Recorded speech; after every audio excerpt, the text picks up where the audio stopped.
India ने एक दफा फिर पाकिस्तान को एशिया कप के अंदर हरा दिया है।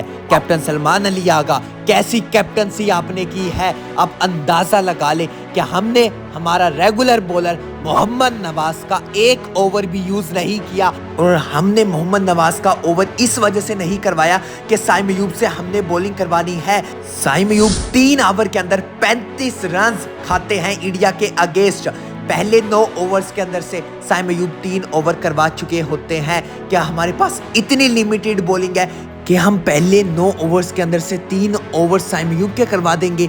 यहाँ से पता लगता है कैप्टनसी की अप्रोच इतनी बड़ी बड़ी गलतियां कर रहे हैं। सेकंड नंबर के ऊपर इब्रार अहमद 4 ओवर 42 रन, और वो बॉलिंग करवा रहे हैं इब्रार अहमद जिस तरह लग रहा है क्लब लेवल के ऊपर बॉलिंग करवा रहे हैं। इब्रार अहमद रेगुलरली 2 बॉलें सिर्फ यूज करते हैं, एक स्लोवर बॉल और एक शॉर्ट बॉल, और फिर आप लातों के ऊपर बॉल दे रहे हैं अभिषेक शर्मा को और इतना शॉर्ट बॉल दे रहे हैं, तो फिर आपको अंदाजा लगता है कि आपको कोई छोड़ेगा इतना टाइम देने के बाद। तीसरे नंबर के ऊपर शहीन शाह अफरीदी। पहले शहीन शाह अफरीदी से ये पूछ लिया जाए कि पहली बॉल के ऊपर आप बाउंसर क्यों कर रहे हैं, आप शॉर्ट बॉल क्यों कर रहे हैं अभिषेक शर्मा को।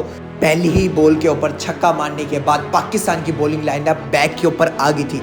यहाँ किसकी जिम्मेदारी थी? सलमान अली आगा की। जब पहले 2 से 3 ओवर्स के अंदर इंडियन टीम बड़ा अच्छा बैटिंग करता हुआ नजर आ रहा था, दिखाई 33 रन बना रहे थे, 34 रन। जब आपको विकेट नहीं मिली तो आप विकेट के सेकंड ऑप्शन की तरफ जाते हैं कि रन आउट की तरफ जाएं या फिर एलबीडब्ल्यू की तरफ जाएं, किसी ना किसी तरीके के ऊपर जाएं। और यही बात कमेंटेटर कर रहा बार बार कि अगर आपको विकेट नहीं मिला, आपको पता लग रहा है कि बैट्समैन बड़ी अच्छी बैटिंग कर रहे हैं, तो फिर आप उसे गलती करने पर मजबूर करें, आप एक एक्स्ट्रा फील्डर लेके आए। लेकिन अफसोस के बाद सलमान अली आगा ने कोई प्लान चेंज करने की कोशिश नहीं की गई।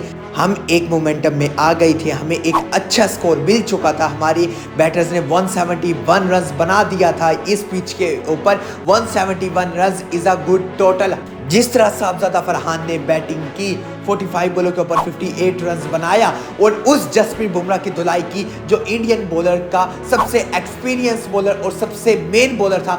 और जब हमने बुमराह की धुलाई की तो पूरी इंडियन टीम के बॉलर्स कांपना शुरू हो गए थे।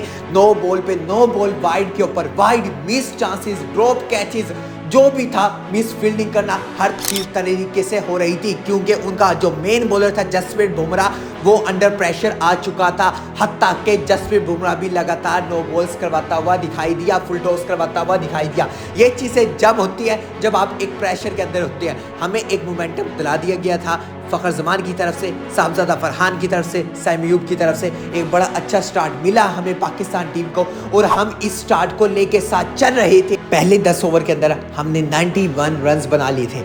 अब बात रही कि अगले 10 ओवर के अंदर इतना कम स्कोर क्यों बना, क्यों 80 रन बने अगले 10 ओवर के अंदर। आपको ये बताता चलूं कि जब पहले 10 ओवर के अंदर एक नया बॉल था, वहाँ बैट्समैन के लिए ईजी था, बल्ले के ऊपर बॉल आ रहा था। जब पाकिस्तान बैटिंग कर रहा था पहले 10 ओवर के अंदर कोई ड्यू फैक्टर का रोल नहीं था। हाँ, लेकिन जैसे ही 10 ओवर गुजरे हैं, 10 ओवर गुजरने के बाद बैट्समैनों को मुश्किल होती जा रही थी और बॉल फंस कर आ रहा था। ये हमें एक्सेप्ट करना पड़ेगा, लेकिन एक्सेप्ट के साथ साथ सलमान अली आगा को कैप्टनसी भी समझना होगी कि एक बड़े लेवल के ऊपर आप इस तरह की कैप्टनसी नहीं कर सकते। आप हुसैन तलत को, जो कि पहला मैच खेल रहा है एशिया कप का, और वो भी मैच इंडिया के खिलाफ मैच खेल रहा है, और आप उसे चौथे नंबर के ऊपर भेजिए। यह आपने नाइंसाफ़ी की है हुसैन तलत के साथ। आपको यहाँ ऐसा बैटर चाहिए था जो आए उसी तरह गेम को लेके चले। इसे ही तो कहते हैं हम मॉडर्न डे क्रिकेट के स्कोर रुकना नहीं चाहिए। जैसे ही हुसैन तलत आए हैं, हुसैन तलत चाहते थे कि मैच को थोड़ा डीप तक लेके जाए। यही तो प्लान था इंडियन टीम का कि मैच को थोड़ा डीप तक लेके जाए, स्कोर का रुक जाए एक बार, फिर उसके बाद पकड़ लेंगे पाकिस्तान टीम को। और इसका पूरा फायदा उठाया इंडियन टीम के बॉलर्स ने। आप अंदाजा लगा ले, मोहम्मद नवाज और हुसैन तलत बैटिंग करते हैं। मोहम्मद नवाज 19 बॉलों के ऊपर 21 रन, यहाँ 19 बॉलों के ऊपर 35 रन, 36 रन चाहिए थे जो कि आपकी टीम के लिए बड़ा अच्छा टोटल बनवा सके। लेकिन मोहम्मद नवाज ने इतना टुक किया, जैसे ही आए हैं बैटिंग करने, वरुण चक्रवर्ती का पूरा ओवर मिस, एक रन बने, तो ये टीम के ऊपर प्रेशर बना। मोहम्मद नवाज को यहाँ चाहिए था कि अगर उन्हें छक्का नहीं लग रहा तो सिंगल रोटेशन स्ट्राइक करनी चाहिए, जो कि आज की इंटेंट क्रिकेट के अंदर, मॉडर्न डे क्रिकेट के अंदर ये बड़ा लाजमी है कि आपको सिंगल डबल करने पड़ेंगे और आपको सिंगल डबल करने से आपके ऊपर प्रेशर हटेगा। लेकिन नहीं, मोहम्मद नवाज की जिद थी, मोहम्मद नवाज टुक के ऊपर गए और मोहम्मद नवाज ने लगातार टुक करने के बाद काम खराब कर दिया था। लेकिन ये नीचे से आके फाइनली बड़ा शुक्र की बात है कि फ़हीम अशरफ ने 8 बॉलों के ऊपर 20 रन बना दिए, नहीं तो आज हम ब्लेम दे रहे होते सारा मोहम्मद नवाज को। ये तो फ़हीम अशरफ ने 8 बॉलों के ऊपर 20 रन बना के एक ऐसा टोटल बना दिया जो कि हमें अब देखने से कुछ सही लग रहा है कि 171। ये तो हम अभी भी कह रहे हैं कि 171 रन एक छोटा टोटल है। फ़हीम अशरफ ने 8 बॉलों के ऊपर ये जो 20 रन बनाया, 2 छक्के 1 चौका लगाया इन 8 बॉलों के ऊपर, ये हमें फिर जाके अच्छा टोटल बना है।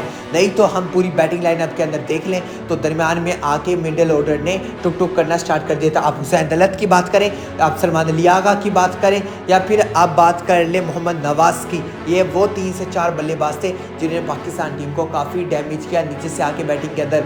जब स्कोर बन रहा हो, यही तो मॉडर्न डे क्रिकेट है, जब स्कोर बन रहा है तो आपने रुकना नहीं है, चाहे विकेट ही क्यों ना गिर जाए। हमारे पास विकेटें हैंड थी, अभी भी 5 विकेटें पड़ी थी, हमने विकेटों का क्या करना था। जब ज़रूरत हमें विकेटों की नहीं थी, हमें स्कोर की थी, चाहे 8 विकेटें गिर जाती कोई फ़र्क नहीं पड़ता, स्कोर तो बनता। नीचे से शहीन शाह अफरीदी जिस तरह की रिदम के अंदर थे, शहीन शाह अफरीदी बैटिंग कर रहे थे, हम शहीन शाह अफरीदी के ऊपर भी रिस्क ले सकते थे, क्योंकि अगर शहीन शाह अफरीदी ऊपर से आके एक विकेट गिर भी जाती शहीन शाह अफरीदी की तो कोई फ़र्क नहीं पड़ता था, क्योंकि शहीन शाह अफरीदी एक बॉलर था। यही माइंडसेट होता है, यही अप्रोच होती है और यही एक बड़ा प्लान होता है जिसे हम कहते हैं out of the box plan करना। ये थी मेजर गलतियां पाकिस्तान टीम की इंडिया के मैच के अंदर, जो कि हमने दोबारा फिर गलतियां की। असल वजह यहाँ ये है कि हम अपनी गलतियों से सीखते नहीं हैं, हम उनसे गुजर कर चले जाते हैं, हम वक्त के साथ साथ गुजार देते हैं और भूल जाते हैं कि हमने गलतियाँ कौन सी की थी, किस जगह की थी। क्योंकि ये याद रखना होगा, मैंने पहले भी इंडिया के मैच के अंदर कहा था, अगर आपको विकेट नहीं मिला तो एक बड़ा कप्तान होगा, कोई भी कप्तान होगा तो वो कोशिश करेगा किसी ना किसी तरीके से विकेट निकलवाऊं। वो ये चाहेगा कि रन आउट से निकलवाऊं या फिर बैट्समैन से ज़बरदस्ती कुछ ना कुछ गलती करवाऊं जिससे विकेट निकले। लेकिन पहले हम अपनी गलतियों को तो सुधार लें, फिर जाके दूसरों की गलतियों के ऊपर काम करेंगे कि दूसरा गलती करे। इससे बड़ी क्या गलती हो सकती है कि हमने पहले 9 ओवर्स के अंदर से यूज़ कर लिए थे साइम अयूब के 3 ओवर्स, यानी कि हमें अपने सीनियर बॉलर्स के ऊपर इत्मीनान नहीं है। मोहम्मद नवाज का क्यों नहीं आवर करवाएगा? एक दफ़ा सलमान अली आगा से क्वेश्चन किया जाए, सलमान अली आगा को सामने बिठा के पूछा जाए क्यों नहीं आपने मोहम्मद नवाज का ओवर यूज़ किया। वो मोहम्मद नवाज जिसने बांग्लादेश सीरीज़ के अंदर अनबिलीवेबल परफॉर्मेंसेस करके दिखाई और बड़ी अच्छी स्लोवर बॉल का फ़ायदा उठा रहा था, बड़ी अच्छी पिच का फ़ायदा उठा रहा था और फिर दुबई में आके उसने फ़ायदा उठाया, तो फिर आपने आज के मैच के अंदर क्यों नहीं फ़ायदा उठाया? आपने उस बॉलर को भुला दिया जो कि आपकी टीम का रेगुलर बॉलर है और आप पार्ट टाइम बॉलर के साथ चल पड़े। आपने पार्ट टाइम बॉलर की 1-2 परफॉर्मेंसेस देखने के बाद आपने अपने सीनियर बॉलर को भुला दिया। यही है सबसे बड़ा मेजर डाउनफॉल और हमारे दोबारा हारने की वजह। बहुत गलतियां निकाल सकते हैं लेकिन अभी यहाँ रुकना पड़ेगा। मिलता हूँ आपसे अगली वीडियो में, तब तक के लिए अल्लाह हाफिज़।